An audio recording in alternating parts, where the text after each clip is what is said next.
Hi, my name is Ashley, and this is my podcast. So, for my topic, I'm going to be discussing food and nutrition in Jamaica. And so, I decided to do this topic because of my interest of going into the healthcare field, and I also wanted to tie it in with my Jamaican heritage. Growing up, my grandma would talk a lot about how the Jamaican diet is minimally processed, and she would tell me family stories about how a lot of times people would grow their own food. And so when I was doing my initial research about nutrition in Jamaica, it honestly came to a surprise when I found that there had been a rise in the rates of non-communicable diseases, also known as chronic diseases, such as diabetes and hypertension. And so I wanted to look a little bit deeper into this. And so thinking about the traditional diet being minimally processed, recently, there had been an increased reliance on ultra-processed foods and sugar-sweetened beverages compared to the past. And so I honestly just wanted to look into the motivations behind this. And so, first concepts that I thought about when doing my research is Mince's definition of diaspora, specifically adaptability, because what I wanted to know was whether or not there were any specific environmental factors that caused them to make this shift. For example, natural disasters and where they weren't able to have favorable agriculture conditions, or if it was just more of a communal thing talked about in the Hebrew Israelites community, where eating food not only is it being done for nutritional value, but it's also being done for community, and especially in the Jamaican community, Jamaican heritage. It's very common for Jamaicans to cook a lot of food and for people to eat together and celebrate things. And so, considering that the United States diet and really the Western diet for the most part has been an increased reliance on processed foods, what I wanted to know was whether or not Jamaicans also choosing to have more processed foods was, in a sense, a form of assimilation, but also in general finding that community with Americans, or if it was something that was a lot more isolated. And so, for a little bit of historical context that I also thought about was from the livestock sugar and slavery. They discussed how in the 1700s and 1800s, sugar was a cash crop in Jamaica. And so initially, I thought that the increased reliance on processed foods was because Jamaicans were finally starting to use sugar and a lot more of their local goods. But actually, from further research, specifically from an article from the NIH that talked about sugar sweetened beverages, they talked about how the main reason why there was an increased reliance in ultra processed foods and sugar sweetened beverages is that a lot of them were coming in as imports, actually. And this honestly came as a surprise to me.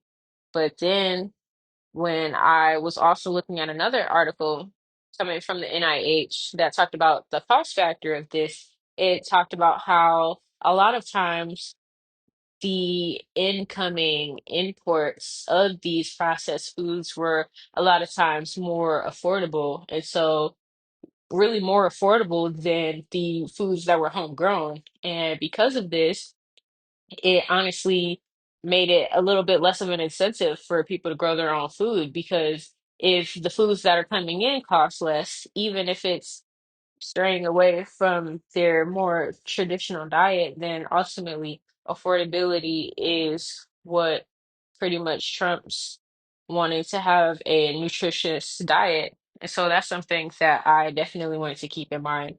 And so now I want to transition to an interview segment where I discuss with my mom and my grandma pretty much what the fast food landscape looked like. Because my grandma, she's an immigrant from Jamaica. And so I wanted to hear what her perspective was when she was in Jamaica in the 1940s and 1960s.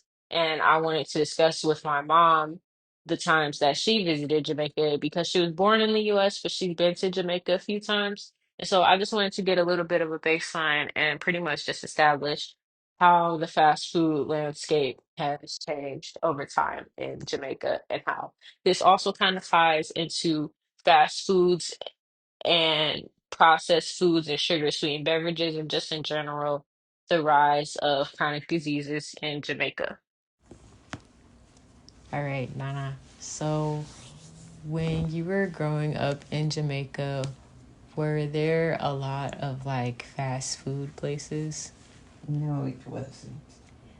And I would say, I guess the timeline. So that was between like the 1940s and like, how long were you there, like in Jamaica? I was born in 1940. Mm-hmm.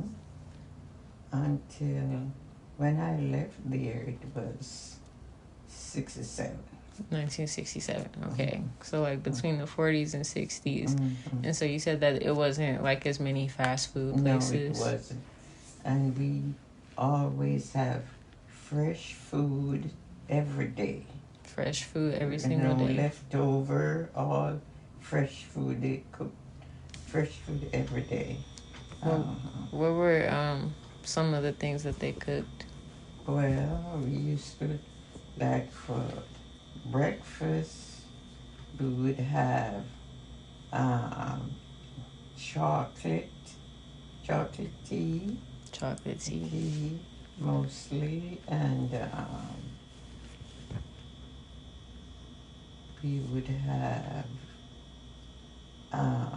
make our own coffee, and that was mostly um, for the older, generation. No, porridge. Is that something y'all have for breakfast? What porridge? Porridge. Sometimes we would have porridge, like cornmeal porridge. We would have porridge, plantain porridge. Mm-hmm. And then mom, so kind of thinking about like when Nana was growing up in like the 40s through like the 60s, most of the food was like fresh and it wasn't as much fast food. So I know you've been to Jamaica quite a few times, but I guess we'll talk about one of your more recent visits when Aaron was around. I think we said it was around like 2000-ish. Mm-hmm. So from what you remember, was there as many like fast food places or like even healthy foods from what you remember? So they have a lot of fruits, things that just grow from the tree and you can pick and get them. And I know, that's what your grandma growing up, different, bananas, papayas, I don't know if guava was one. Yeah, so that, and so guava. Lots of fruits you can just mentally full with grapefruit, fruit, tangerine, oranges. You can just had all day. They're grown. But fast food, mangoes. I saw mangoes. When I took your brother, and your dad went for the first time. Both went for the first time. It was your grandpa's. Was he 99? I think he was turning 99. Brother, 100, and the other 102. And the newspaper came, and it was like the whole village came, and your nana, cousin, and Aunt Lola cooked. Just the three of them. Wow. So it was like a whole thing of chickens that they baked and so forth. But anyway, there were two fast food places that I remember around back in 2000. Burger King and KFC. And that was really it. I don't remember seeing the McDonald's. But and we had gone to Burger King, so that was it. They didn't have, everything, you grow it, you eat it. They have bakeries that sell like the patties, which I know in because I know on the patties that are packaged here they say empanadas. So which are in Spanish they, and I've talked with others where they have the same thing, but it's kind of like a meat pie that you bake is basically how to describe a patty. But they have a fresh bakeries that make those, and you can go purchase. But again, everything made fresh, grown and fresh, and then like Nana said, no leftovers. Which even if it is leftovers, it still was freshly made versus being in a package or bought already prepared or brought frozen. Yeah, so it sounds like a lot of the foods were like fresh, but also like because you were able to grow them yourselves, and especially a lot of like fruits and whatnot. So it seems like most of the foods are still that are being grown are still like nutritious. So in this interview snippet, you hear us talking a lot about the traditional Jamaican diet in terms of how things are minimally processed. Oftentimes, people are very big on agriculture, so many of the crops are grown themselves, or even a lot of things are handmade as well. So, like baking and bakeries, for example, we talked about that.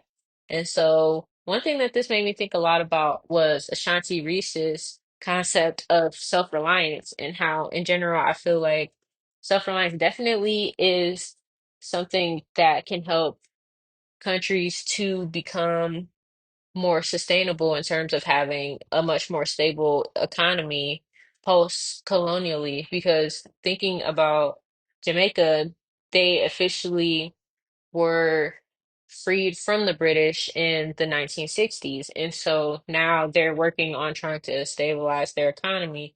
And unfortunately, though, and this was kind of mentioned in the Life and Debt documentary, because they are still learning how to stabilize their economy and they don't yet have the finances to do so, it's a lot of times hard for them to actually maintain their own infrastructure and their own types of agriculture. So while ideally it would be best in terms of not only nutrition, but in general, keeping things more local in terms of goods and services, unfortunately, this is really one of the reasons why a lot of times imports are able to ultimately outcompete Jamaican goods. And also on top of that, too, with the imports that are coming in, Jamaica doesn't have as many restrictions on trading and like goods that are coming in. So that also is something that plays into the fact that many ultra processed foods are more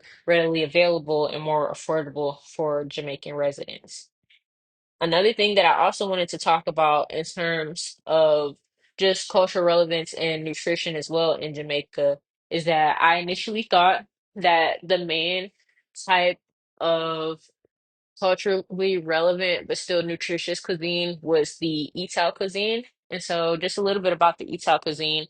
It is essentially adapted by the Rastafarians, and it pretty much is the idea is similar to a vegan diet in terms of things being minimally processed, but it also discourages eating meat, and just a lot of times it has things in its most natural state. And so when I first was doing my research, I also initially saw this as the main type of way to eat Jamaican food nutritiously.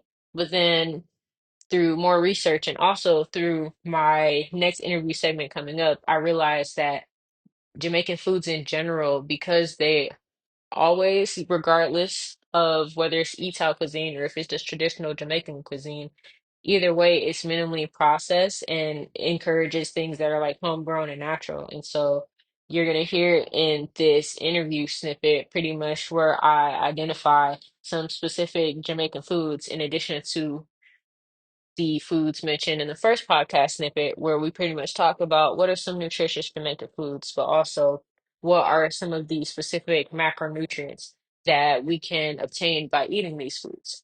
So I'll be interviewing my grandma and my mom once again to identify those. So, for each of you, um, when you think about Jamaican food, what is one nutritious Jamaican dish that you think about? Okay, I'm gonna say curry goat, white yams, and yellow yams. Curry goat. So is curry goat, or okay, so goat we know is like a source of protein, and yams we consider carbs. I'm gonna add herb healthy foods.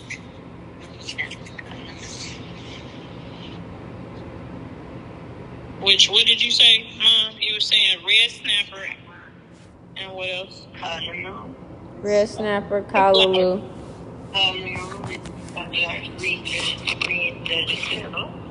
Speak up. You said green beans? No, she said callaloo, which is like a green vegetable. Oh, okay, yeah, okay, because callaloo they grow it themselves, and then it's imported to the U.S. Right. And then she said rice and peas. Rice and peas. Okay.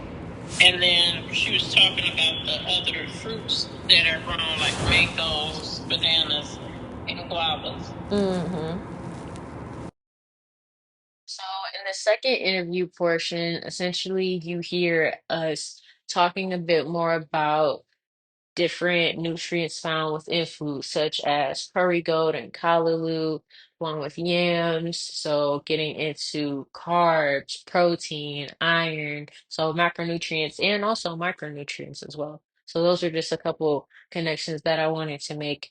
And so now, as we're starting to kind of wrap up this podcast, a couple things that I wanted to talk about were just pretty much some limitations to Jamaica's current economic state, but also some potential proposed solutions based on the research that I did.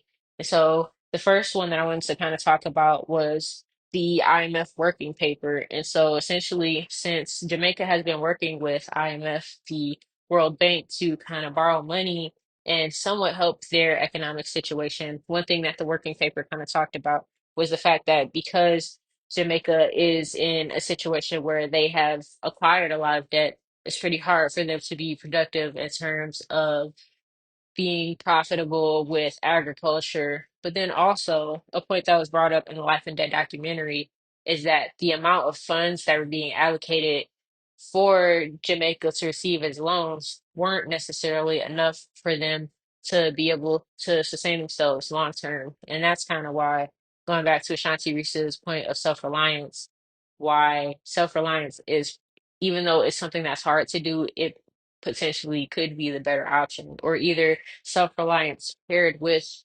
borrowing small amounts from the World Bank, but not the entirety of the World Bank, because ultimately the amount of funds that they provide just won't be enough for them to be able to ultimately have a stable economy. And so, kind of going into more specific solutions in terms of self-reliance. I kind of wanted to talk about the sweetened beverages and imports. So we established earlier that Jamaica doesn't have as many restrictions when it comes to imports, and there's not like any taxes or anything. And so Cynthia O'Neill from Georgetown, she proposed that Jamaica begins putting taxes on certain sugar sweetened beverages, even just as a test run to see how that could affect Jamaica economically. It could be used towards intervention programs. And also, I want to pull in another article from UNICEF where they talked about how in schools specifically, children, a lot of times with the foods that they were served, it would be ultra processed foods, but it wouldn't necessarily have clear labeling that represented that. And so UNICEF proposed clear labeling for children within these schools. And so I think the funds that could have been earned from the new sugar sweetened beverage tax could potentially be used for better intervention programs such as clearer labeling for food for children.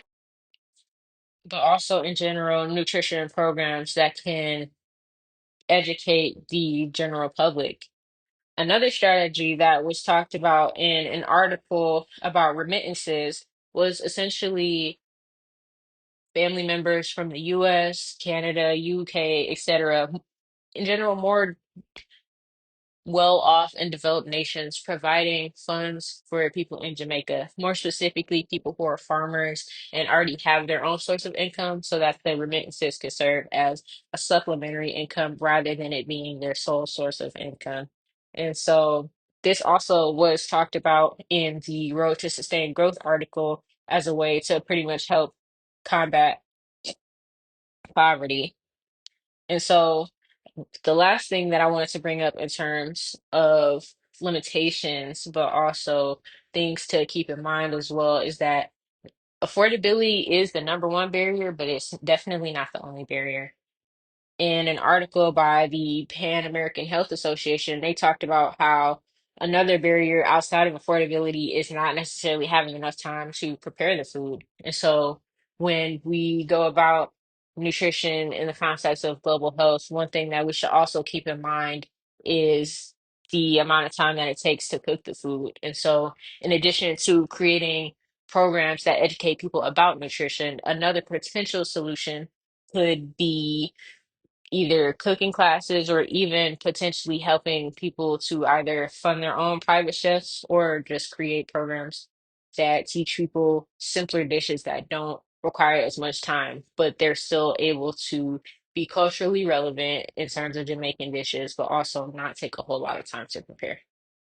And with that being said, I just wanted to end the podcast on pretty much the note of the fact that agriculture is still a very current thing that's happening in Jamaica. And once different solutions are implemented to help Jamaica economically, definitely they will be able to make even greater steps towards nutrition than what they've already been able to make. Thank you.